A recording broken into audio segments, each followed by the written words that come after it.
Hello, this is Yogeshwar, and I'm back with another very interesting topic on remedies. And so, basically, remedies form a very important part of Vedic astrology, and a lot of astrology, Vedic astrology, as it is practiced, especially in India, revolves around remedies. And the reason is that we, in this present day and age, such fast paced lifestyle we have, we run into all kinds of problems, and then we try to find a solution uh, in different ways, and Vedic astrology is one of them. And today's discussion will be, well, do remedies actually work? Of course, we have been discussing a lot about Vedic astrology as to how it works, what are planets, what are zodiac signs, what are the effects of planets, what are the effects of zodiac signs, so on and so forth. But we have not discussed in a separate video about remedies. And there's a lot of different discussions, and there's a lot of contradictions, there's a lot of discussions, there's a lot of contradictory statements on whether remedies work or not. I've been seeing videos of several astrologers on the internet and also reading their articles, and there are several astrologers who claim that they can solve all kinds of problems through various remedies. And there are several kinds of remedies, and they charge a humongous sum, and people shell out a lot of money because they want to get rid of their problems. But the question here is that, are we being taken for a ride? Do these remedy work, or are these just a figment of our imagination? So I've also read certain astrologers who say that, okay, well, there is no remedy. There is nothing called a remedy. All you do is just pour milk over Shiva Linga. For people who don't know, Shiva Linga is a symbol of the Indian god Shiva.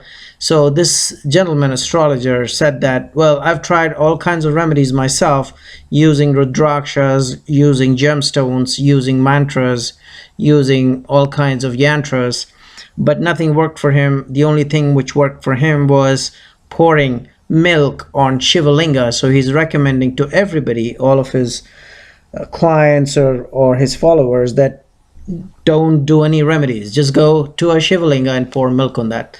So I think that's very ridiculous.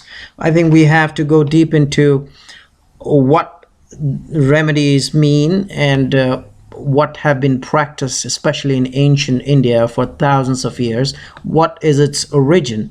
Have the ancient sages said anything about remedies?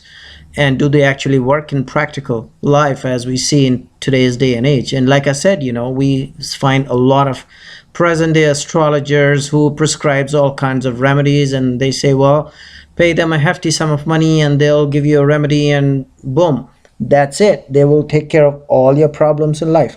So here is what I have found out as far as remedies are concerned. I tried to go into the basics, and like I have mentioned earlier about my videos, is that my videos are basically trying to find out what the real truth is by going down thousands of years back, and to see what the ancient sages, what the ancient scriptures have said. And today we will be discussing about the ancient scriptures and ancient sages about remedies. And I've been talking a lot about Sage Parashara, and what I found out was that, yes, Sage Parashara has mentioned in his scriptures, and that through his teachings, actually he has mentioned through his teachings, which are mentioned in the scriptures, that yes, there are remedies and they do work. And if there were no remedies, great sages like Parashara, whose astrology has been being followed for thousands of years, and it has come out to be true, and it just when you practice astrology based on the ancient scriptures like Gemini or Parashar, it actually comes out really true. So we have no reason to believe that if their astrology comes out so true, the remedies which these sages have prescribed will not come out true. So that makes it even more that makes it even more interesting for us to go ahead and study as to what remedies have they prescribed, because if we are following their astrology, we the remedies are also a part of their Vedic astrology. So this is what Sage Parashara, I found out, has said about various remedies in terms of planets, because right now we're just talking about planets and zodiac signs. And so Sage Parashara has mentioned very clearly that if there is a problem related to several planets, he has prescribed remedies for a specific dasha or a main period, and also he has mentioned remedies for a specific dasha or a main period and a specific antardasha or a sub period. So he is very clear. For example, for moon, he has said for moon main period and moon sub period, there is a specific remedy. For moon period and moon sub period, there is another remedy. So he has given clear cut guidelines as to what the remedies are. For example, for moon main period and Rahu sub period, he has said Rahu has to be prayed. You have to do japa or prayers to Rahu. For moon main period and Jupiter sub period, he has recommended Shiva Sahasranam. Sahasranam is, for people who don't know about the Eastern spiritual sciences, Sahasranam, Shiva Sahasranam is 1,000 names of Lord Shiva. So he has given very clear guidelines as to what the remedies are. For sun, he has mentioned for various periods and sub periods different remedies. Like, for example, I cannot go through the entire remedies what Sage Parashara has described, but I can just pick out a few and just tell you that yes, it has been prescribed. And if his astrology and his astrological principles do work, his remedies also have to work. And there are people who have vouched for it, and there are people who have said that yes, they have tried it and it has worked wonders for them.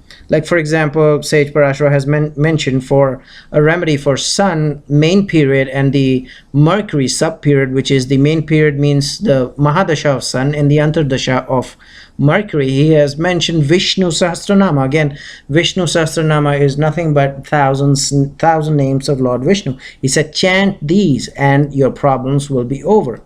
For Saturn, he has mentioned different remedies. Like, one of the remedies is Mahamrityunjaya. That's a mantra, a very powerful mantra of Lord Shiva. For Saturn Mercury period, he has mentioned once again Vishnu Sahasranama, which is 1,000 names of Vishnu. And like I said, I cannot go over all the remedies which he has prescribed, but definitely the sages have prescribed remedies. Now, as far as other remedies are concerned, there are gemstones remedies which have been followed by astrologers and by even priests and sages, the recent day and sages, for hundreds of years, and they have worked for them. And a lot of astrologers will again say that, well, no, gemstones have certain kind of energy because every gemstone is going to give some kind of an energy, so I don't believe in it. I've tried gemstones, it does not work. It's a waste of money. And like I said, there was a gentleman astrologer who said that I have tried everything, nothing works, just pour milk over Shivalinga and everything will be okay. So now, as far as gems are concerned, again, I try to go into the ancient scriptures, what the ancient scriptures have said. And the ancient scriptures have said a lot about gemstones as well. Of course, the recent scriptures, not the day and time of Sage Parashara or Sage Gemini, which were there thousands of years ago, but I have read the recent scriptures like Brihat Samhita.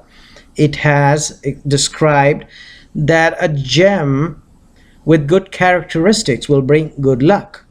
In Agni Purana is pretty old, of course, and Agni Purana has mentioned that the sparkle in a gem which is free from impurities means good gems. Now, he has not said that a particular gem, or I'm sorry, Agni Purana has not mentioned that a particular gem is going to be good for a particular planet or a particular dasha or a particular antardasha or a period or a some sub period. But he has described, I mean, not he, Agni Purana has described that the gemstones which are free from impurities, which sparkle, are characteristics of good gems. And why would Agni Purana mention that? Unless there is some quality to it, unless it can bring some kind of a positive energy in our lives, and it has been practiced over the last few thousand years, and it has worked. And the kings and the noblemen have been using gemstones, and it has worked for them. Garuda Purana also has a mention of gemstones.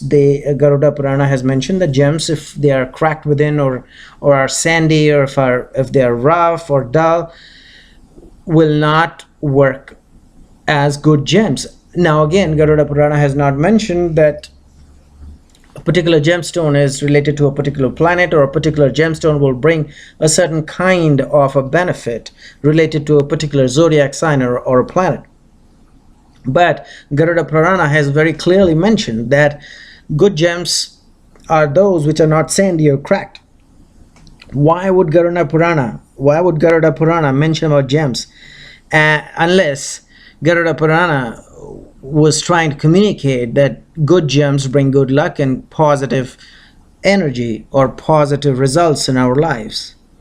Also, Garuda Purana has mentioned that people who wear gemstones out of ignorance will get grief and anxiety and sickness or death in their lives, meaning which, yes, gems do have an effect, even as per Garuda Purana. So once again, I don't want to bring it up again and again, but I feel bad that astrologers just come to or jump to conclusion that, okay, I tried a particular gem for maybe a year or 2 years, didn't work for me, so I'll tell all my followers. No. Gemstones don't work, remedies don't work, only milk.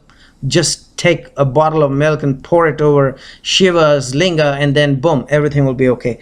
We have to go into the basics, and there are several other kinds of remedies. Like, for example, in the ancient scriptures, like even the Vedas, the Yajurveda, the Yajurvedas or the Rig Vedas have mentioned about certain ways rituals are performed, certain mantras are performed. And what are mantras? Mantras are nothing but they are remedies. Why would the Vedas mention about remedies? Like, for example, Sri Rudram, which is Chamakam and Namakam. Why would people go ahead and learn from the ancient Vedas the way to please, for example, like for Sri Rudram, Lord Shiva? Unless there is a remedial or a remedial element to the whole process, why would mantras be mentioned in the Yajurveda or the Rigveda if there was no meaning to it? So these are all remedies, and we have to believe in these remedies. And once we do it with conviction, the results have to follow. If you go into the Atharva Veda, there are several different types of mantras, even mantras to remove poison from the body which has been received out of a snake bite. Well, it doesn't seem very practical in today's day and age, and I'm not recommending use mantras for removing snake bite. But yes, those things have been mentioned even in the Vedas. There are certain mantras which are mentioned which can bring rain if there is a dry spell, and there are mantras which are done to appease the deities. They will bring rain. So what does that mean? That is a remedy. And of course, like I said, I'm not going to recommend that in today's days and age, but these remedies do work. There are other different kinds of remedies which have been prescribed over the ages, like yagyas. What are yagyas? Like you would have read in the ancient Ramayana and the ancient scriptures as to how kings used to perform Ashwamedha yagya or different types of yagyas. And yagyas are nothing but these are rituals through a fire and to appease certain gods, certain Hindu gods, which are mentioned in the Vedas. And these would also come under the category of remedies. Why would these remedies be mentioned in the Vedas if there was nothing called a remedy? So yes, pujas, like for example, a small thing like a Lakshmi puja, which we do for in a Diwali, that also is a puja, that's a remedy, that's appeasing or trying to pray to goddess like Lakshmi to bring prosperity in our lives. That's also kind of a remedy. So why should we deny, why should we ignore remedies which are mentioned over the years? Yagyas, there are hundreds and thousands of yagyas which have been mentioned in the ancient scriptures, and like I said, it's not possible to discuss all of them in this video. Donation is another form of a remedy, and there are ways how you can donate and make planets favorable in your life, how you can make zodiac signs to work for you. Fasting, there are certain, and all these remedies are based on the theory of karma, because Vedic astrology is nothing but it's a representation of the theory of karma. And if we have done some kind of a bad karma which is accumulated in our past lives and which has come up as prarabdha in this life of ours, there are ways which God has mentioned that how you can get rid of those bad karmas. Of course, one is by doing good deeds, and others are through the remedies like what I've mentioned. Rudrakshas, that's also a great remedy. Again, there are astrologers who says, well, Rudrakshas, don't go to Nepal, don't buy stuff, it's expensive, it doesn't work. No, it does. Read the Shiva Purana. Lord Shiva has mentioned through his own words that, okay, these are the benefits of various different kinds of Rudraksha. All we have to do is have some faith, follow it with what the procedures have been described in the ancient scriptures, in tantric scriptures even. There are different kinds of tantras, there are different types of gods and goddesses. So I'm not saying that we should indulge deep into all those kinds of things, but there is something called a remedy, and that has been mentioned in our ancient scriptures. We have to do some homework, and we have to go down and we have to understand what all has been mentioned, and we have to try and practice it and follow it, get a guru, get an expert Vedic astrologer, and follow the procedures. Fasting is another major interesting remedy which can do wonders. Why? Because to appease a planet, people do prescribe, or Vedic experts do prescribe fasting for certain planets on certain days which are ruled by those planets.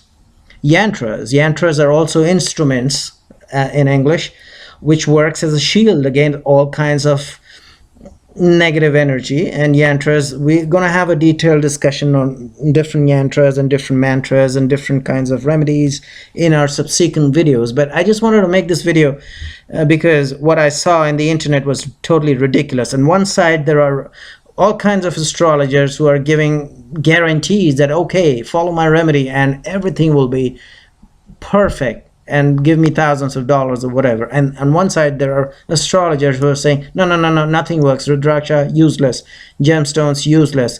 Fasting, useless. Yantra is useless. Just pour some milk over Shivalanga and you'll be all set. That is ridiculous too. So there is a big kind of a divide on what people's opinions are. But like I said, I try to get more deep into what the scriptures say. I've described you what Sage Parashara has mentioned, what the Puranas have mentioned, the Agni Purana, the Garuda Purana, and what the experiences of the astrologer have been over the last few hundred or 1,000 years maybe, for which we can kind of go back and do a little more detailed study as compared to going back thousands and thousands of years back.